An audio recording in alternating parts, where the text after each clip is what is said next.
हेडलाईन्सचे प्रायोजक आहे NBC bearings, लांब पळण्यासाठी। नितीन गडकरींच्या पराभवासाठी मोदी, शहा आणि फडणवीसांचे प्रयत्न। गडकरींच्या पराभवासाठी फडणवीसांनीच रसद पुरवली। राऊतांचे सामनामधून भाजपच्या अंतर्गत राजकारणावर मोठे दावे। संजय राऊतांना खोटं बोलण्याचं व्यसन लागलंय। राऊतांकडून सनसनाटी निर्माण करण्याचा प्रयत्न। राऊतांच्या दाव्यानंतर सुधीर मुनगंटीवार यांचं प्रत्युत्तर। 2019 मध्ये राऊतांचे मुख्यमंत्री होण्यासाठी प्रयत्न। हिम्मत असेल तर राऊतांनी एक रोखठोक यावरही लिहावं। चंद्रशेखर बावनकुळेंचा राऊतांवर हल्लाबोल। एकनाथ शिंदेंनी प्रत्येक मतदारसंघामध्ये किमान 25 ते 30 कोटी वाटले।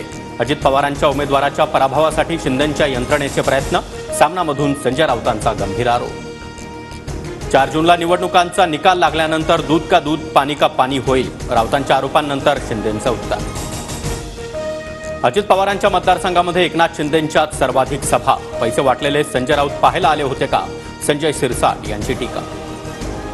गडकरींच्या पराभवासाठी फडणवीसांच्या कार्यकर्त्यांनी काम केलं। अनिल देशमुख यांच्याकडून राऊतांच्या दाव्याला दुजोरा, तर फडणवीसांच्या इशाऱ्यावरून राहुल देशमुखांना अटक। देशमुखांचा आरोप।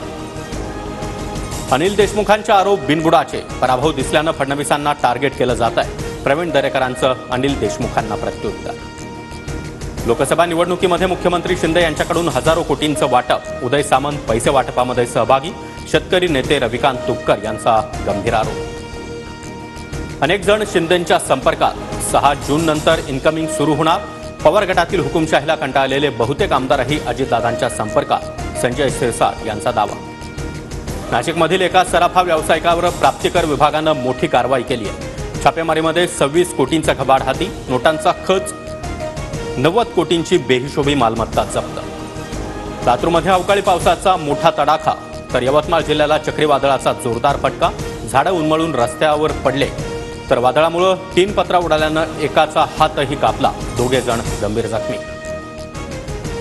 सोलापूर, नांदेड आणि धाराशिवला दुष्काळाच्या झळा। अक्कलकोटमध्ये पशुधन वाचवण्यासाठी शेतकऱ्यांची मोठी धडपड, तर नांदेडमध्ये पाण्याअभावी शेतीची कामंही खोळंबली। ग्रामस्थांचा आत्मदहनाचा इशारा।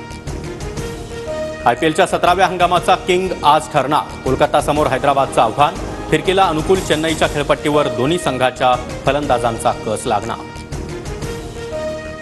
चेपॉकच्या खेळपट्टीवर आयपीएलचा महाअंतिम सामना। नाणेफेकीचा कौल निर्णायक ठरणार। कोलकातानं 2दा तर हैदराबादनं 1दा पटकावलंय आयपीएलचं विजेतेपद। हेडलाईन्सचे प्रायोजक आहे एनबीसी बेरिंग्स, लांब पळण्यासाठी।